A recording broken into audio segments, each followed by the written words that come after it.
Good morning and welcome to the new edition of Dr. Lamba's Awakening Call.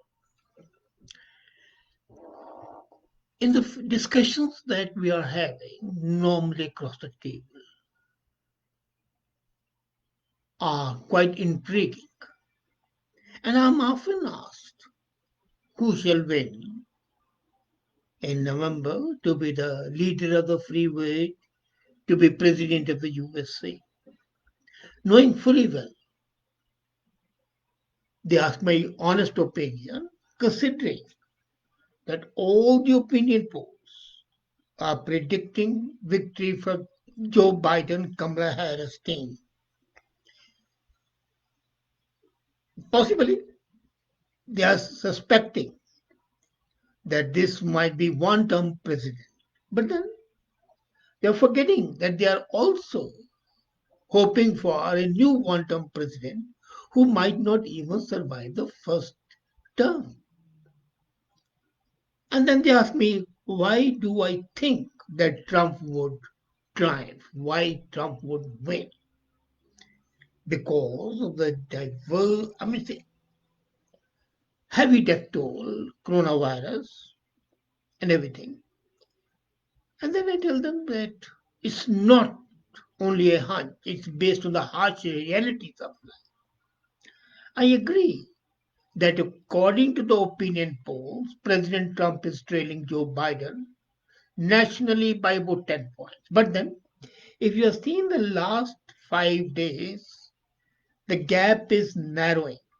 Nevertheless, let me tell you that I do not set much store and much hope in these opinion polls. I know personally that they are biased, they are concocted, and they have no meaning.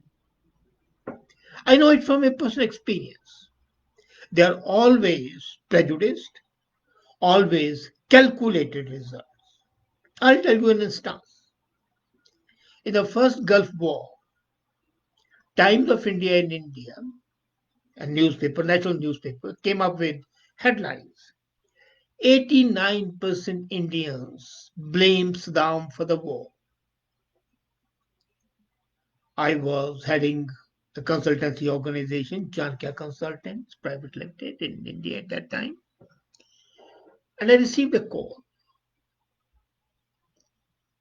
which made my secretary jump up and bring the phone into me. And it was a call from Baghdad telling me only that the ambassador of Iraq is on the way to meet me and I should help him. That's all. And I knew the call had come from the presidential palace. I could recognize the voice. And hardly 15 minutes had passed when the ambassador trooped in. And he said, well, look here, had you seen that today's newspaper? We knew each other. And he said, yes. He said, what do you think? I said, it has no meaning. But he says, it impacts the policies. And we need a rebuttal. My vice president immediately said that it will take time. And he said, no, we want a rebuttal by tomorrow morning. I said, okay, don't worry, go ahead. Called my operation research manager, Anisur Rahman, told him to prepare a questionnaire with only three questions. First was, first line, US has always been interfering in the internal affairs of others and fighting wars which are not connected, Korea and Vietnam, full stop. Do you think this attack by USA is justified attack? Yes, no, can't say. Second question, is Bush responsible for the attack and the war? Yes, no, can't say. Third, whom do you blame for the war? Bush, Saddam, can't say. Fourth question, should an outsider interfere in the fight between the brothers? No, yes, can't say. And I said, look here, we'll have a sample size of about 800 people, and you select people in Delhi and outside. So we put a team of the telephone operators online. They called people in Bhiwandi, they called people in Aligarh, they called people in Mumbai. And Mumbai, we saw that they called people only in the Bhendi Bazaar. In Delhi, we picked up Okhla, Jamia Nagar, Lal Kuan, Pandit Ka Kucha, Silapur, all Muslim majority areas. And by 9 in the evening, the results were in, tabulated. Next morning, there was a press conference.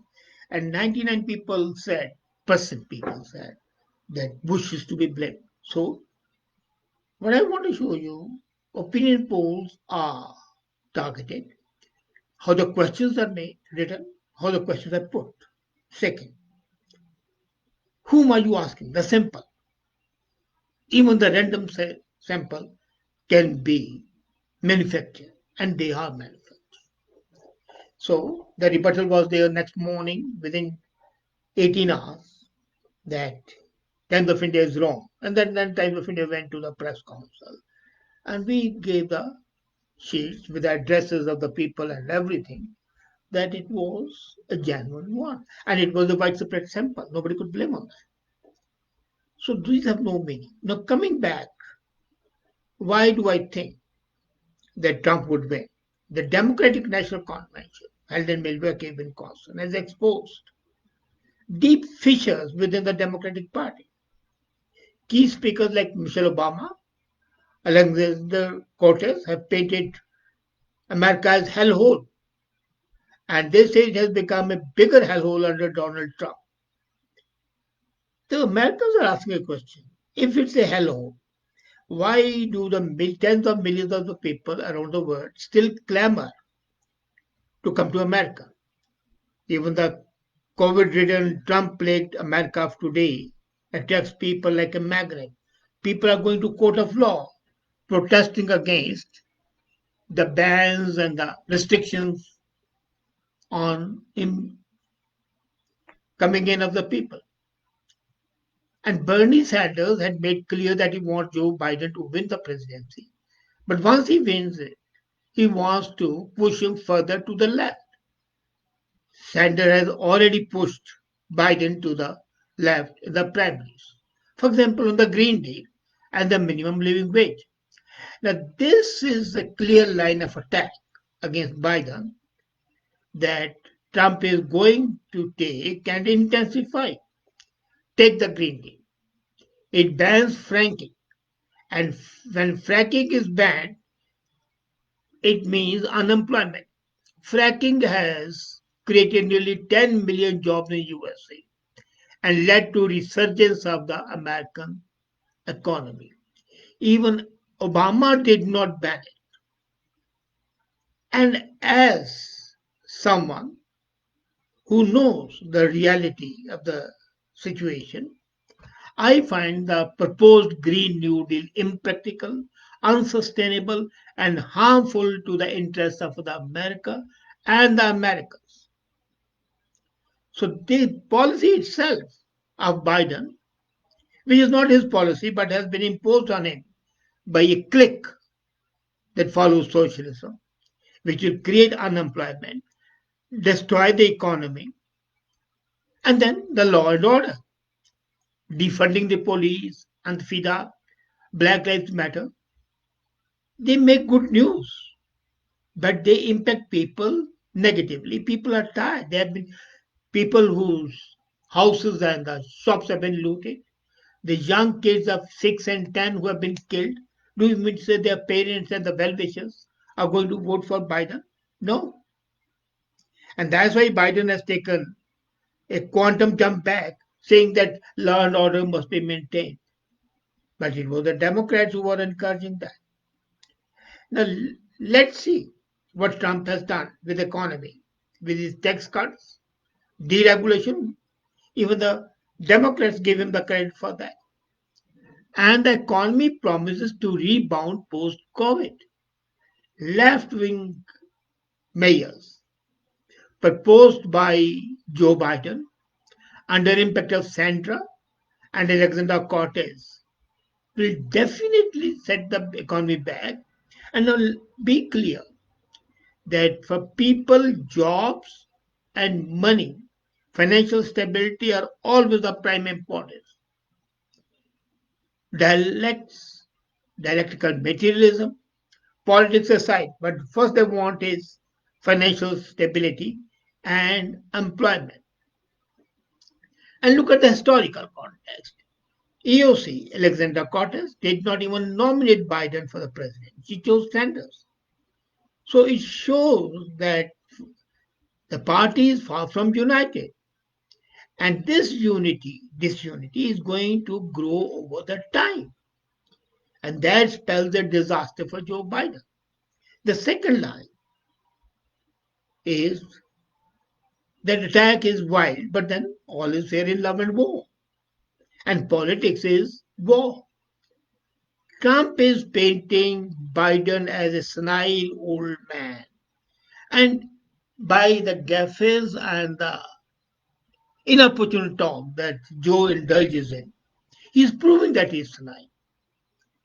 And much of the anticipation around the pickup of vice presidential candidate was that she could find herself president if something happens to Biden.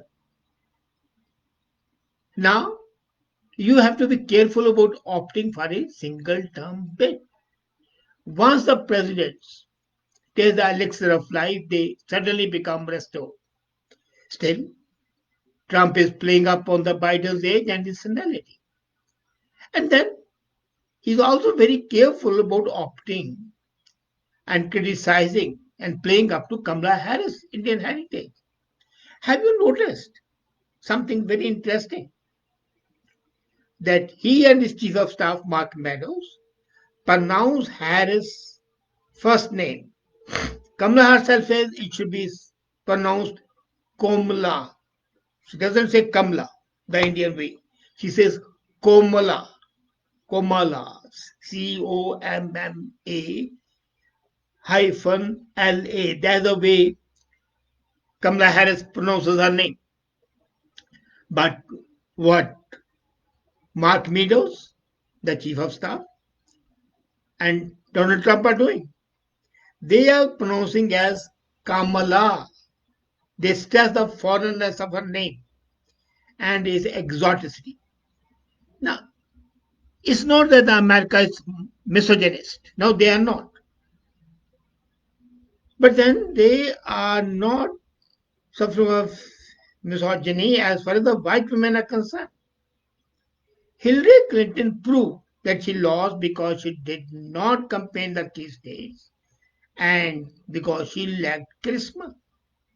No, nobody can deny that Kamala Harris has charisma, but she is posing herself as a black woman.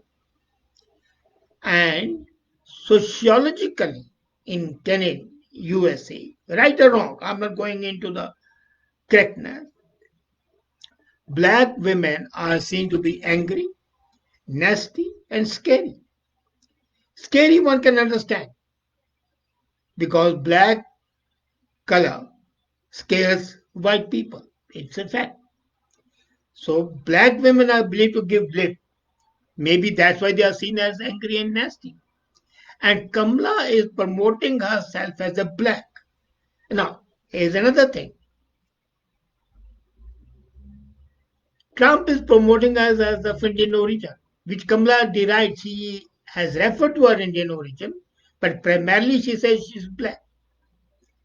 So people are seeing her as duplicitous, as hypocrite, especially when she criticized CAA, she criticized revocation of Article 317, and she condemned India in Kashmir. So Indian population is not very happy, although there have been some groups which are supporting her. Now it is a stereotype, and that's a fact. Life, you cannot ignore the facts. There are legions of movies like Gone with the Wind, that have portrayed them, the black women as caring and kind. But the public perception still persists, and Trump is playing up to that. Now, if Trump can play up the angry, nasty, scary black woman would be heartbeat away from the presidency. How would American whites, even the liberal ones, feel about that? If Clinton could not win, this image of a black woman stepping in White House is going to scare people. As a matter of fact, perhaps Biden would have been better off choosing a white woman as his running mate. Then Trump is behind a bit in the battleground states. And he who takes those states run away with the ultimate prize. Trump's attack line is very clear. He tries to press on them and he's winning. People today, and then the blacks are coming forward now in favor of Trump. Have you seen the convention, the Republican convention? How many blacks were there praising Trump? And then, the protests now, where the people wanted to defund the police, resulting in the death of some innocent people, has further annoyed people. So all around it, an aura is being created in favor of Trump. It's quite possible he might not win in a resounding majority, but he would win because Biden cannot repel attack. And now the debates are going to be there, and Biden is trying his level best to wriggle out of the debates for one simple reason, that he knows that he doesn't have the gift of the gab and the sense of repartee that Trump possesses. You remember how Trump demolished Mark Rubio and Senator Cruz. Excellent speakers, excellent debaters, but many times Trump would hit under the belt. And that created a sympathy for him. People appreciated that. You see, when the gladiators fight, it always edifies people. They want to see the bloodshed, and Trump can indulge in bloodshed, which Biden cannot. Then the record of Biden's son in Ukraine is going to come heavily against him. All things said and done, the political scene is very clear that Biden is a prop of the leftists. And America, as a capitalist country, is definitely not in favor of socialism. They might have welfare schemes, they might give food stamps and everything, but socialism per se scares them. And this emphasis on socialism by Biden is going to be suicidal. Then the wars. President Trump has been the only president since President Roosevelt in whose time there was no war. Rather, he has withdrawn troops, which is what the people like. The army likes that. There was Korean War, there was Vietnam War, there were two Gulf Wars, war in Afghanistan, and all over Trump has withdrawn people. He has seen to it that there's and no war, new war has been initiated. But if you look at Clinton, Bush one, Bush two, Obama even, every president created a war except Trump. And people are weary. They don't want to see their soldiers go and die in foreign land. And that is going to make people say, well, look here, this is a guy. Whatever his mistakes are, but he has generated unemployment, and there was a time when there was a zero unemployment. He has been a spokesman for law and order. He has been helping army come back. He is not a peacenik, but he is not a warmonger as well. So why not let him continue with his work? And then he has no self-interest. He is the only president who has been donating all his salary to the charitable causes. So all things said and done, whatever the political hacks might say, whatever the journalists might aver, whatever the opinion polls may be, Trump is likely to be the president of the United States and take a new oath on January 20th, 2021 for the 4 years. See, and you would find the reality that is thought to be eclipsed by the interested journalists. Thank you.